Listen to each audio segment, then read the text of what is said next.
Today, you'll be hearing from our panelists about a multi-pronged approach to healing our lands and waters, to combating climate change, to creating a food system that is sustainable and healthy for people and land alike.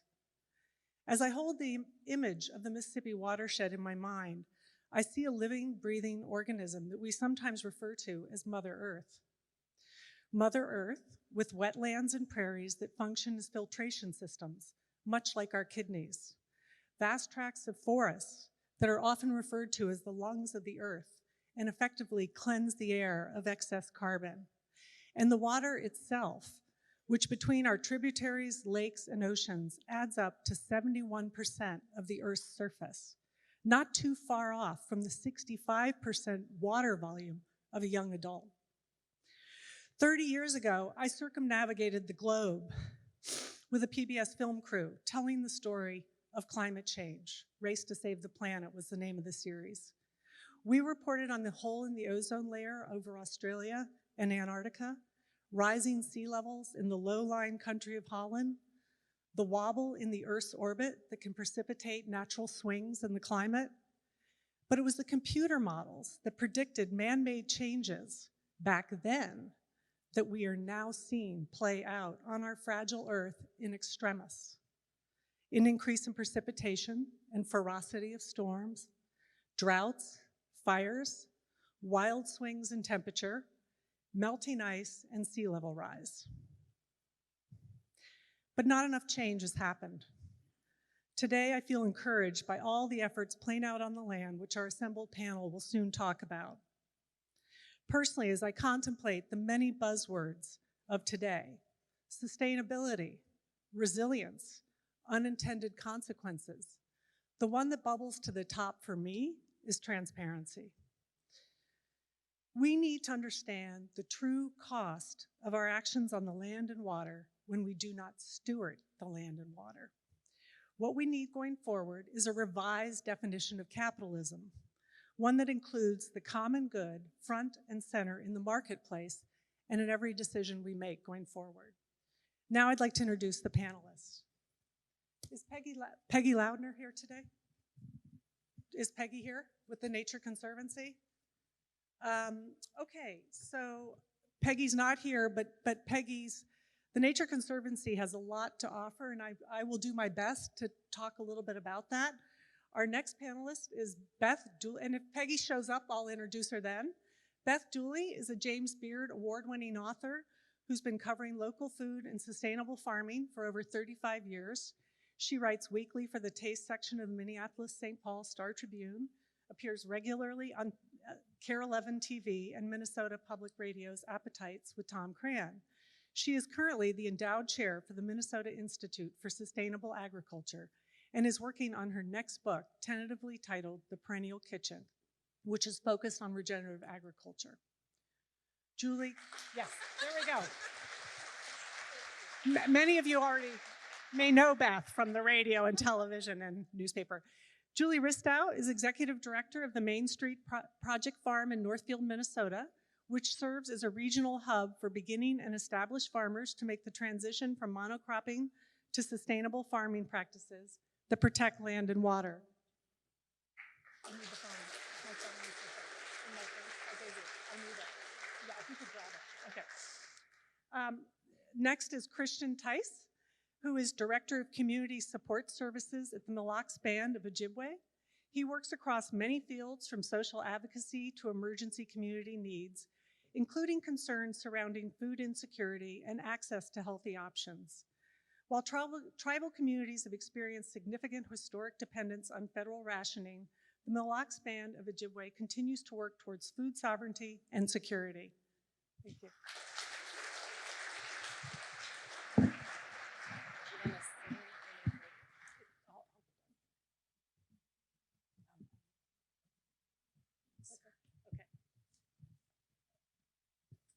Sorry. I had too much stuff to carry up here, so Beth was helping me out. All right, so we're going to begin with a slide from the Nature Conservancy, and we're going to put that up in 1 second.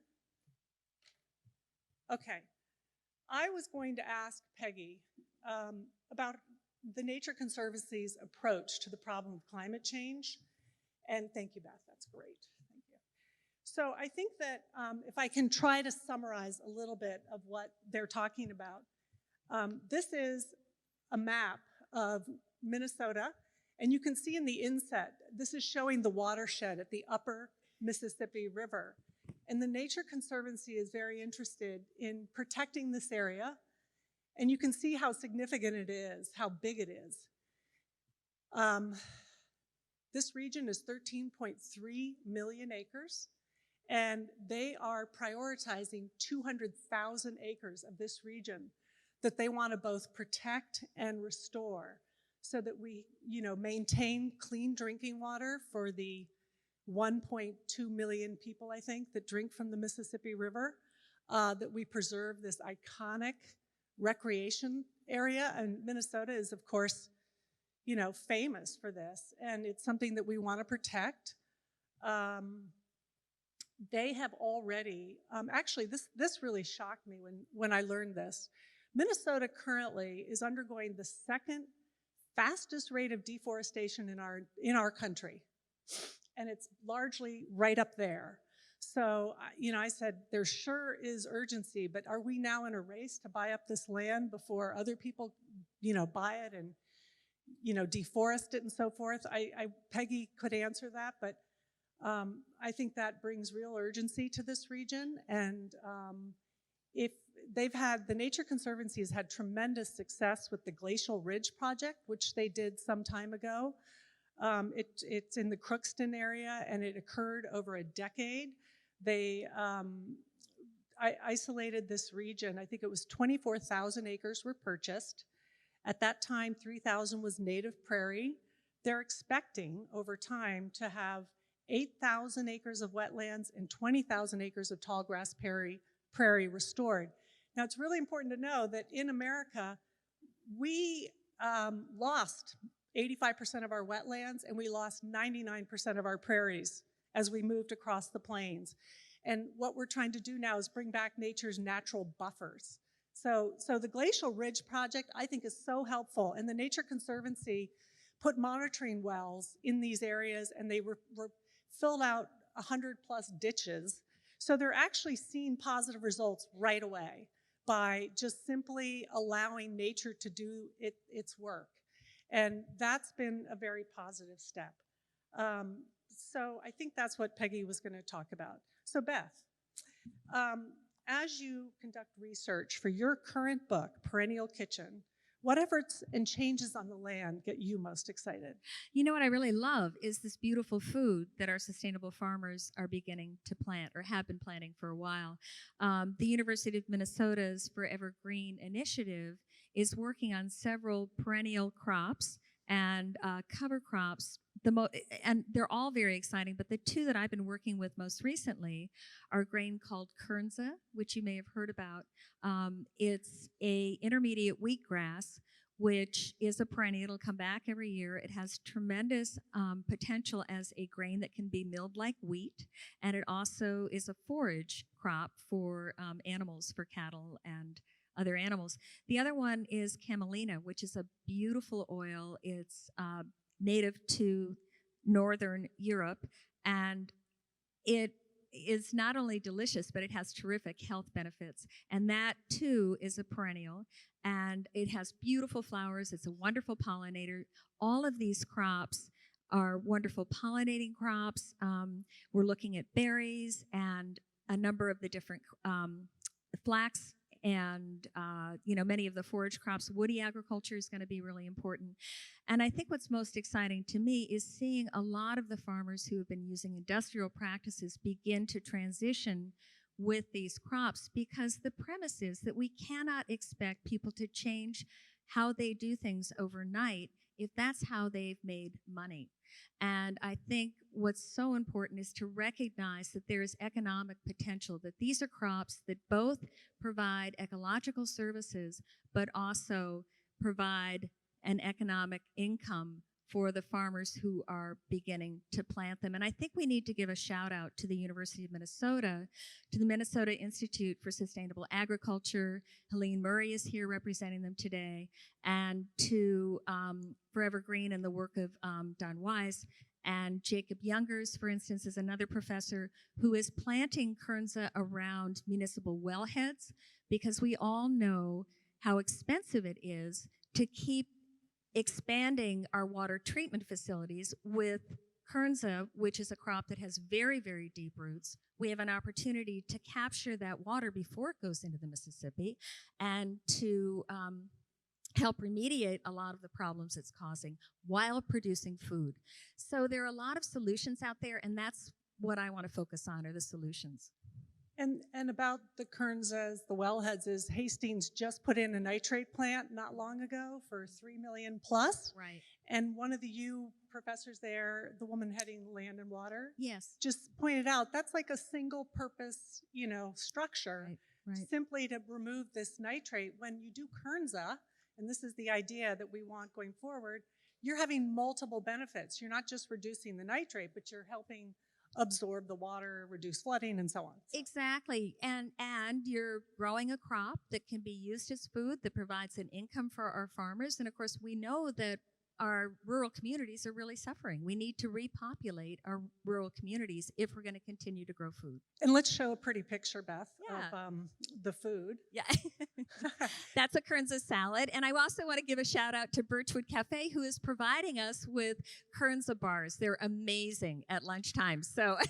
And do you want to mention General Mills? Yeah, and General Mills is engaged with Forever Green in creating different cereals and products which will use Kernza too.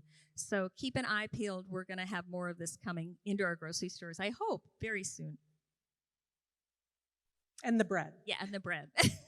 And Steve Horton, who's a miller at Bakersfield Flour and Bread, who bakes beautiful, beautiful loaves from freshly milled heritage flour, is also milling Kernza once again this summer for Birchwood Cafe and baking it into a fabulous focaccia that will be part of a BLT sandwich that the Farmers Union is going to be selling.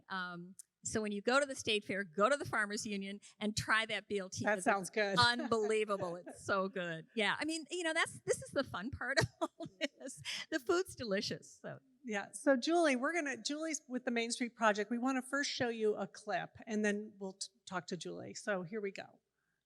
You got it.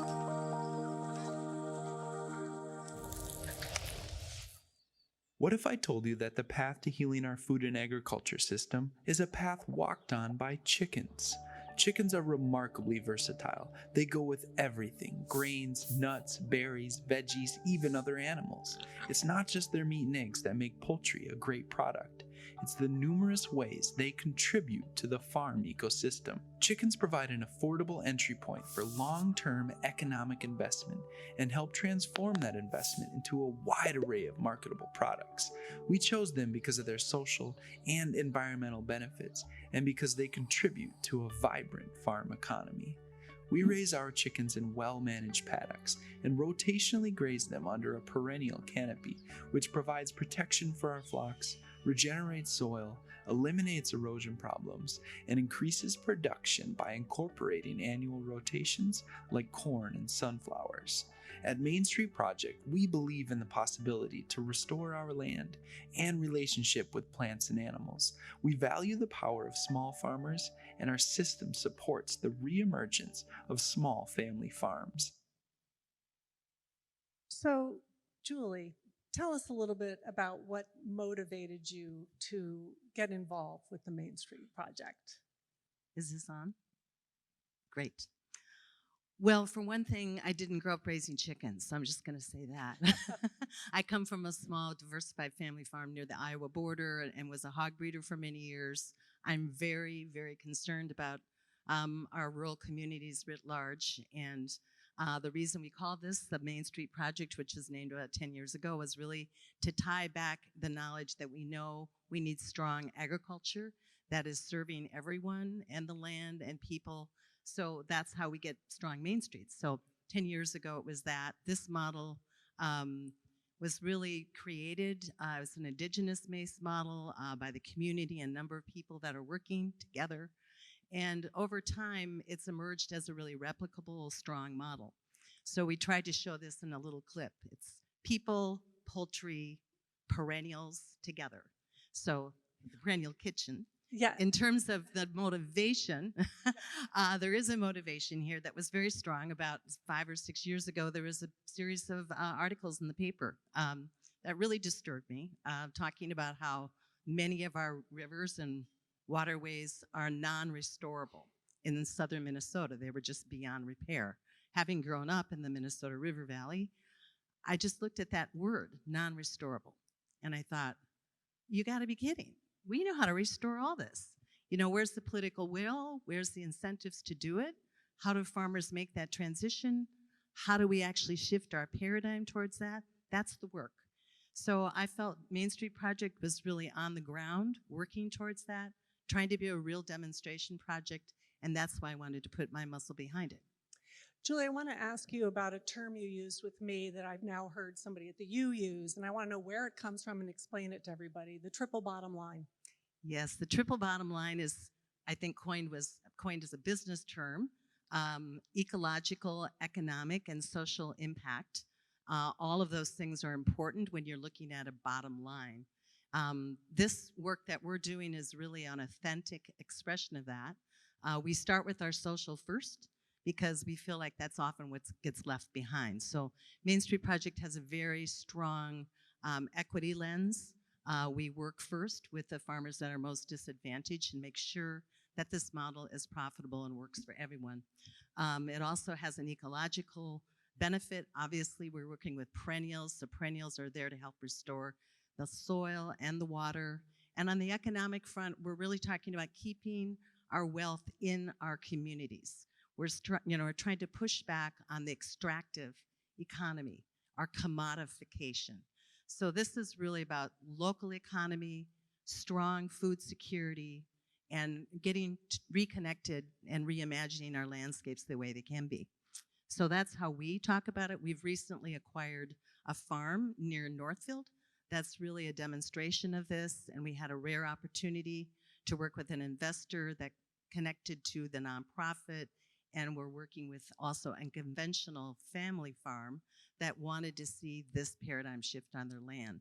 So we have a team that's working together over time that can see how this thing can actually take shape. We have many curious neighbors. We'll talk about the curious neighbors. Very important, curiosity.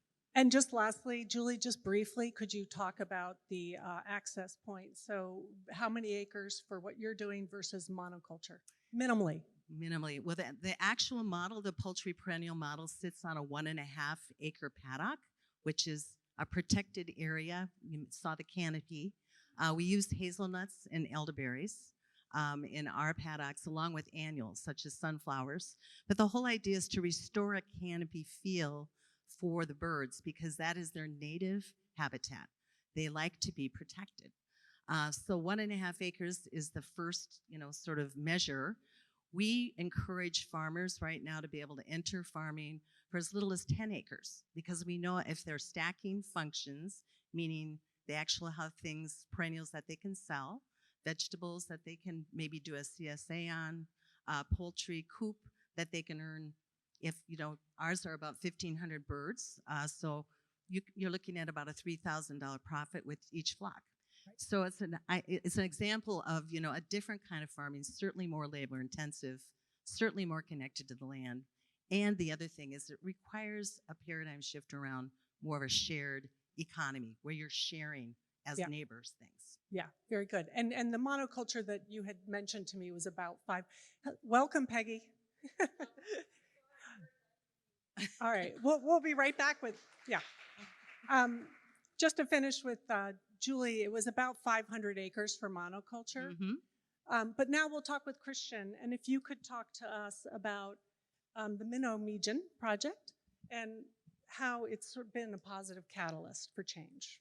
And I'll bring up the slides for you. Morning, everybody. So we have a number of slides that we're going to show today. I'm honored to be here. I appreciate everybody having Mille here. Often when conversations like this occur, tribal nations sometimes perhaps are forgotten about. So we really appreciate and respect the fact that you've had us here today. I'm joined by some colleagues that will be available later on as well. Mr. John Houle is here as the coordinator of the Division of Agriculture that Mille Band has, as well as Commissioner Brad Harrington, who serves as our commissioner for Mille Band for the DNR. So I thank them for being here. Growing with the Sacred is the first slide here, and you can see a small sign that says Minneapolis, and that directly translates to good food. But this title of Growing with the Sacred is really a play on some different themes that Mille holds dear to us. The first is that we recognize in tribal communities the most sacred things we have are our children. And in making sure that we have projects like these, it offers us an opportunity to pass on morals and ethics and stories about who we are and what we need to hold dear to. This picture here is Mr. Houle. Those are all his relatives. And a teaching in this is actually that it's generational. We have to pass these things down. We have a requirement and a duty to do so. And funny enough, the question being asked to that young one is, do you like vegetables? And you can see he's got his thumb down, but the follow-up to this is later on he came back and he said, okay, thumbs up. So that was a neat story there. This next slide really exemplifies that in tribal communities we have to rely upon one another. Nothing is done alone. Just like in this room, nothing is done alone. There's greatness everywhere. It's the same here. When we put this up, it was a pretty windy day and there were only a couple of us out there, but out of nowhere, all these folks showed up. So that community base, that community teaching is integral to everything that we're doing in Mille. I wanted to make sure we also included a picture of our leadership, both past and present. This is prior Commissioner Sam Moose, and he was instrumental in making sure that we had support for the types of projects that we were doing with Minnow Medium. Mr. Moose actually hails from Minnesinaquan community, which is our East Lake community. So I wanted to be sure that we acknowledged him and many other leaders that we've had in Mille that have supported these efforts. So I think those are the 4 slides that we had there, and I just wanted to maybe talk quickly about what I heard in the trailer for the movie that was just up. A couple of phrases in there were old habits and old traditions don't change overnight. But when we go into tribal communities, there's older habits and there's older traditions. And so the work we're doing with Minnow Medium really was about making sure that we're able to address current community norms, to change the plate, to change the relationship to food, not to address current habits, but to remind everybody about older habits, older traditions. And through that come older teachings, older ethics, older morals. So that was really the design here. We know together, we know this, that water is life. Food is sacred. Food is medicine. So in tribal communities, we continue to connect those things all together. Yeah, and this promoting of indigenous food is promoting food sovereignty. Yeah, absolutely. The projects that we worked on originally were to make sure that when we talk about sovereignty as a nation, that's the choice that a nation makes to govern themselves. When we talk about food sovereignty, it's the choice we can make to ensure that we are in control of our food systems so that we're not reliant on things outside of our control. I won't take time right now to go through history, but I'll make a nod to it. We all know that the federal government had the commodities program. And through that commodities program, we recognized that maybe the food wasn't the highest of quality, but a dependence was created. A dependence was created, and we're reversing that. We're going back, we're reversing it. So we're taking care of things as they were intended naturally. And to do that, we have a lot of restoration to do. Older ways, older traditions, older teachings. So that's what we're driving towards with food sovereignty, indigenous food culture. And as you said to me, you know, and listening to the Creator. Oh, absolutely. I think different tribes have different teachings. But when we walk into nature, everything that we see has a teaching and a meaning. And sometimes when we're not in nature enough, we forget to look for those things. but it absolutely helps us remain connected to our Creator and our lifeways. Thank you. Peggy, let me introduce you.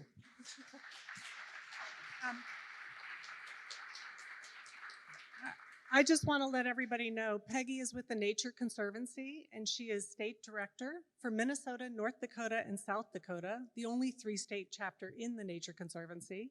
In her role, she oversees all conservation programs across the 3 states with over 90 staff and a budget of more than $15 million. She works closely with the chapter board of trustees and advisory councils in North and South Dakota and plays a critical role in chapter fundraising, strategic partnerships, and as a senior leader in the global organization. So Peggy, I tried to describe the first part of our discussion and the watershed, and we're now going to ask you, what if we were to do nothing? What has the Nature Conservancy done to address that question if you do nothing? The McKinsey report.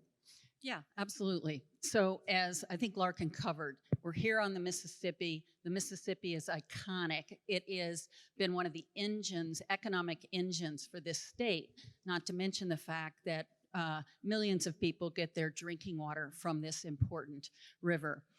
If we don't protect the headwaters of the Mississippi, which are really quite clean right now, even though we're second in the nation for deforestation, and we're seeing land conversion, which is threatening that water quality.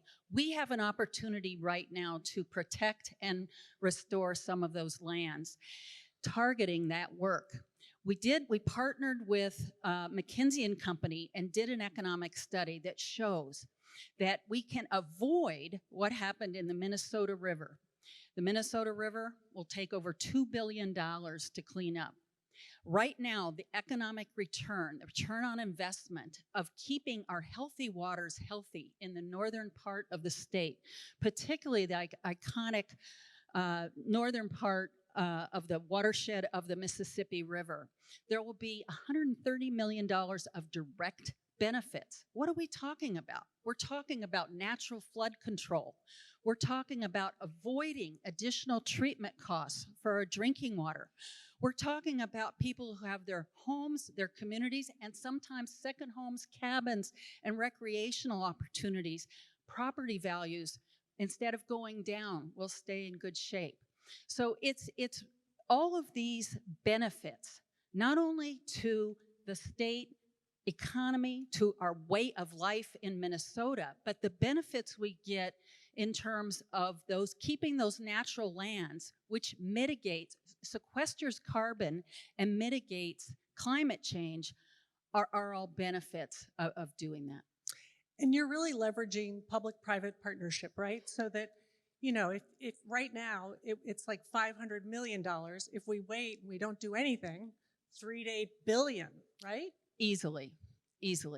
So the investments we make now will pay off much greater long run. While we're enjoying this beautiful area, this iconic area, and keeping it that way. We have a huge tourism industry dependent on that part of our state. How many of us go there to swim, to fish, to recreate? We can't let this go. This is our opportunity. This is our moment. And to have the additional benefits to our climate through natural climate solutions, tremendous.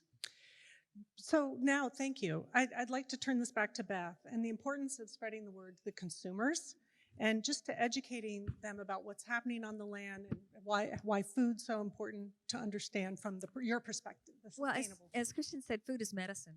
And by beginning to change the way we eat and the way we think about food, I think we have a tremendous opportunity to reverse a lot of the public health issues that we're suffering right now. And also, to look at how we can build out an economy that supports the growing of these perennials and cover crops. So I'm so glad you mentioned hazelnuts. That's another crop that's part of Forever Green. That has tremendous potential. They're not only beautiful, delicious nuts once they're toasted, but they're being pressed right now for oil. You can find the oil in many of our co-ops. And once the nuts are pressed for the oil, the remains are ground into a gluten-free flour, which is also delicious. So it has these, we have these tremendous opportunities, again, as cooks to become co-producers. I like to think of myself as a co-producer or as a co-farmer in this work that's being done. And I think what the university is doing so well is helping to support that supply chain, because thank you for mentioning transparency.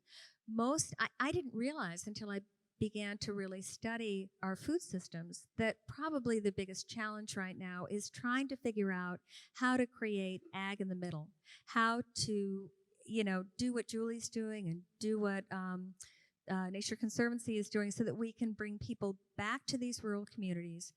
We can have smaller farms that are more integrated, and we can still produce all the food that we need as a nation to eat. We're not going to really change the industrial model that much, but if we can figure out how to live within it by adapting many of these solutions, I think we're all going to be healthier. We'll have better land, we'll have better tasting food, and we'll remediate a lot of the issues we're seeing in public health. So. And as consumers, you would suggest that they support these efforts in their stores. So I just want to say, once this elderly wise woman said to me in California years ago, if you can afford it, buy organic food. Now, that's probably also true about local, but say more about that. I think that's really true. And I want to give a shout out to our co-ops. In fact, Dale Woodbeck is here, who's the CEO at Lake Winds, and they do a tremendous job of educating people and of also grant making to our farmers. And so as Julie said, if we begin to think about this collectively and understand that we don't live in these different silos, that, we can afford organic food. And one of the reasons why it's so expensive is because our federal support system is, I won't get into that, but if you look at the Farm Bill, our tax dollars are going to support commodity price supports and crop loss insurance, which is ending up creating really inexpensive food for a lot of people, where if we flip that and began to support farmers that are doing the right thing and diverted some of that money to farmers to help them mitigate the risk in changing their practices, I think we would all be better off. And I don't have to know everything about the Farm Bill, but I can ask questions about it. And I can also try and hold our politicians accountable for some of the choices they're making. And we're gonna get to this. And good. Thank you. Sorry. Yeah. Don't get me going. Yeah. No, we're going to come back to this. This is important. But really related, Julie, talk to us about concentric food circles and how they play into climate change, but just in general, a little bit of what this term means. Yep. Well, we use that term to really get in touch with the fact that we need interdependence thinking. Just so like it's what an that's saying. urban-rural connection. Yeah. You've heard a lot about the urban-rural connection. So we're really right now trying to promote the idea of bringing people to our land, to being able to experience what it looks like to see the restoration. And there's exactly what Beth is talking about, a need for us to be able to understand how our food is actually produced. I told you this story about, I think this had a huge impact on me. Years ago, I was visiting, because of my husband's work, Munich, and had lunch with the mayor, who had his cabinet all there, and it was very beautifully done. And of course, this made me think of RT and Megan, but now I can say that because I've worked with them on the homegrown stuff. But at that point, we're getting ready for lunch, and the guy stands up and he said, okay, before we eat, and then he rolls down a map, and there it is. And he took everything that was on that table and pointed to where it was all produced. And, we obviously are making great strides, I think, here with Homegrown Minneapolis in the local food scene. But we need to also, on the concentric circle idea, be connecting to our rural areas. We need to be able to feed our populace in a way that's intentional and actually is connected. And so that story always strikes me. And our farm is close enough. We invite people to come there often. Last summer, we hosted 1,200 people who walked to the top of the hill, and I could see oh, this actually can happen. Mm-hmm. So to go back, I want to, also be able to, connect with what Kristian's saying too. I mean, so much of it is other ways of knowing.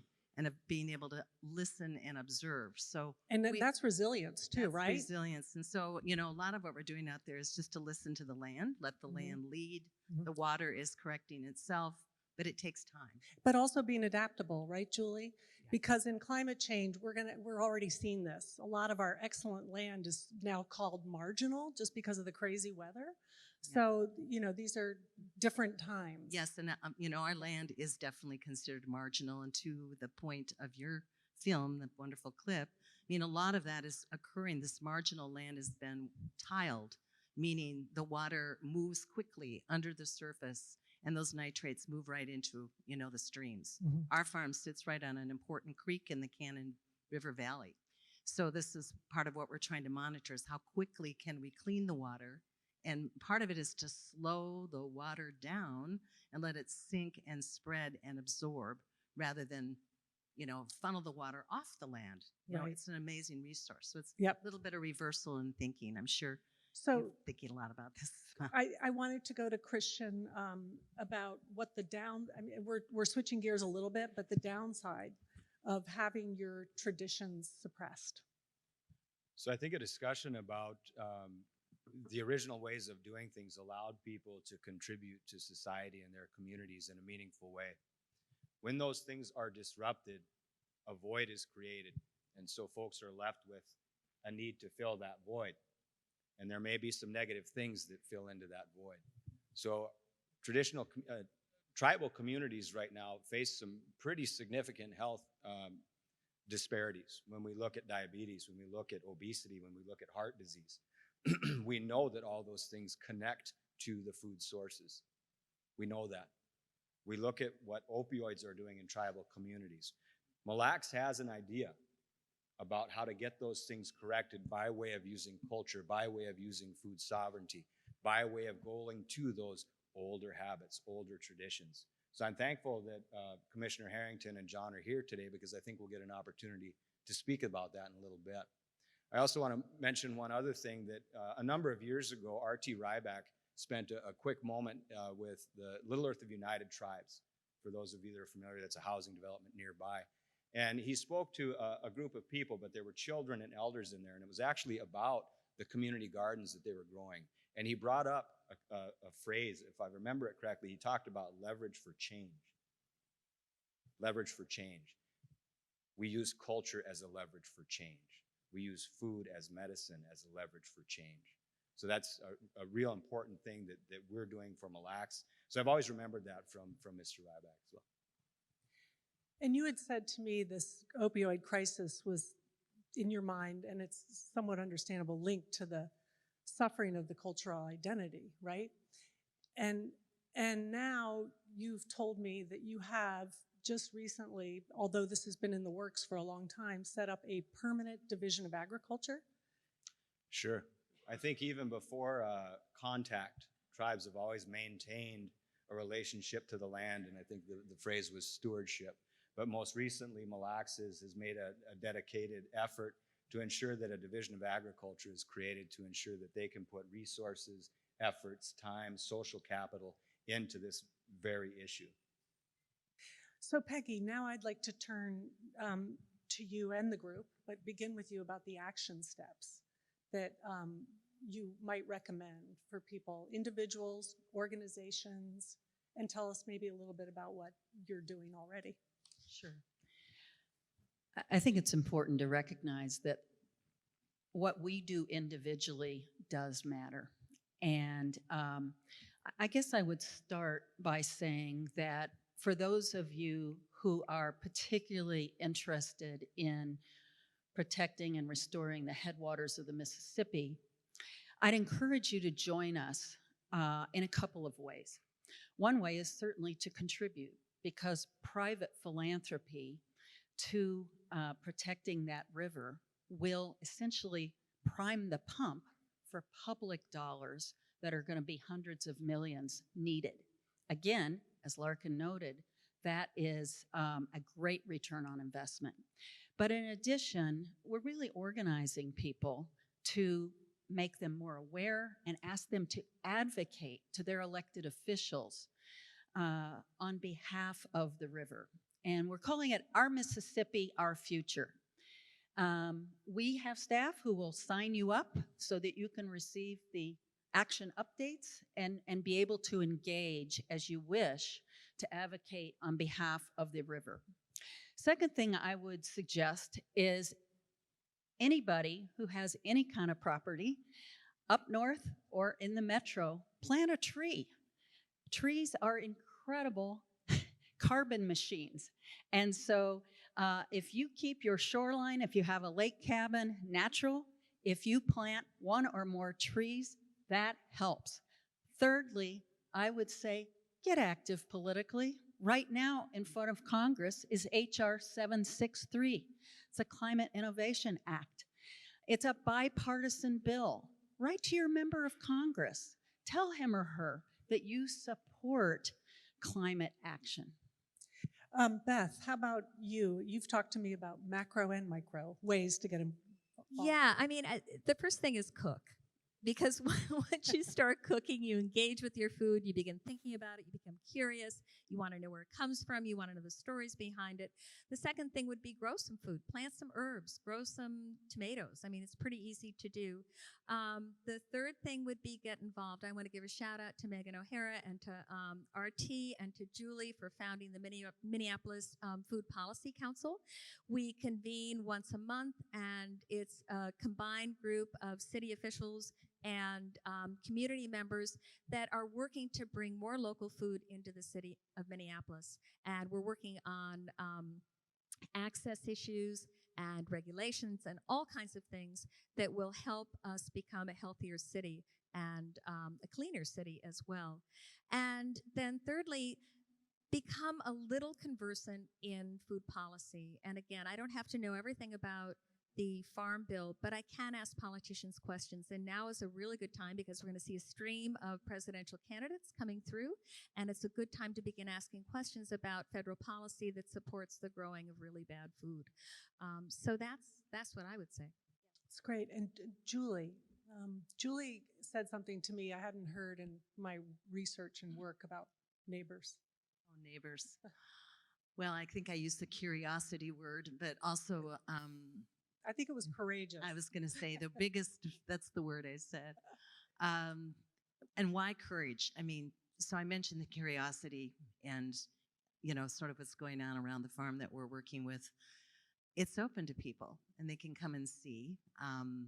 But our big, you know, our biggest ethic and ethos in how we work in our neighborhood is to ask questions and to have people ask us questions. So when, you know, folks come in and say, what are you doing? We don't start talking about what they're doing is that's wrong. We start with a pretty neutral point to say like, well, here's what we're trying. We're curious about, you know, how these perennials are going to help with the water here and what are you doing? You know, so it's sort of like the engagement process and knowing that you can actually talk across different sectors, and so we're also that way in our own communities here. And you know, as I was doing homegrown, and I think that's a big trademark of this work here in the city is working across neighborhoods with different constituencies. I mean, I'd also say being really on the cook front, you know, buy our chickens, buy chickens, buy good food where you can, visit the co-ops, and also the farmers markets are really, really important. We're actually looking, we mentioned the industry, but we're actually really promoting, and part of our work is to engage with, you know, industry leaders that are trying to actually move these products forward with hazelnuts, with elderberries as medicine. So it's also just being cognizant that as we want paradigm shift to occur, there are roles for everybody, whether it's a consumer, whether it's a producer, whether it's somebody who's an educator. So it's really being conscious that all those things are needed, but paradigm shift happens slowly, and I feel like courage and curiosity is sort of at the forefront of being able to see and reimagine. New ideas on the landscape, and I loved what you said, just that word, reimagine. Julie said it's very hard for people to reimagine the landscape, and I think that's true. You know, as much as we want the positive change, it's going to take time.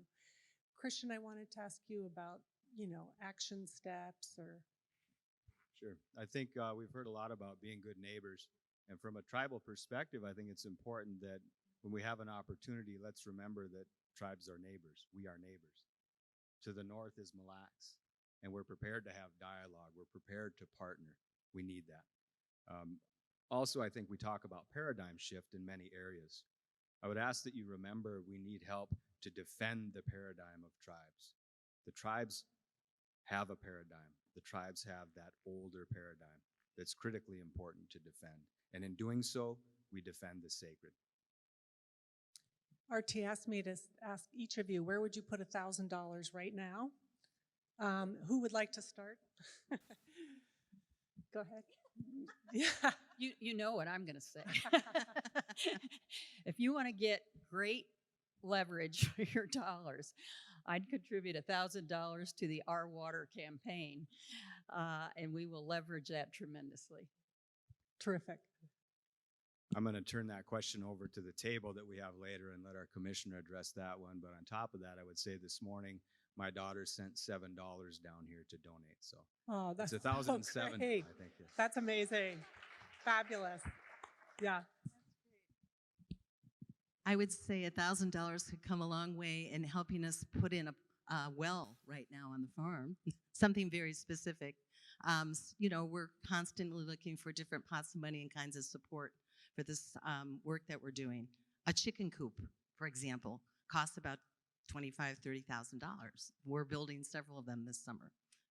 So we have real things out there as well as support for our training, which is important aspect. Great. Boy, I think I'd go for the chickens. They're really good. They're fabulous. But I also want to give there's so many great organizations that are doing this work. And many of them travel in the food and farming space. And one of them that I'm very fond of is the Sustainable Farming Association, which is a group that connects farmers that are using more industrial practices with those that have had tremendous success using organic practices and helping those farmers transition into organic practices very successfully. So I want to give a shout out to them. Great. As I've been researching this, sort of in a summary thought that I heard a lot of scientists and people say is, we need to understand this isn't just cutting carbon. It's a lot of things at once, and we don't want to ever give the impression that like a techno fix will mean we can carry on as usual. Like there's talk right now of sulfate aerosol clouds going up in the high atmosphere to block the sun's radiation to cool the earth, right? So there's a lot of interesting ideas out there, but these scientists worry at the same time that this is going to give the public the wrong message. And messaging is crucial, as we know. We've been talking about this for 30 years. So it is a multi-pronged effort with changing agricultural practices, cutting carbon, making all these shifts to protecting and restoring land and so on. We have a few minutes left. I think it might be interesting to open this up to questions. If anybody has questions for our panelists,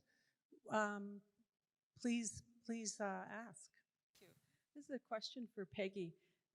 We heard Julie talk about how the regenerative farming model that they've created and trying to make it possible for small-scale farms to be possible in this state, well, anywhere really.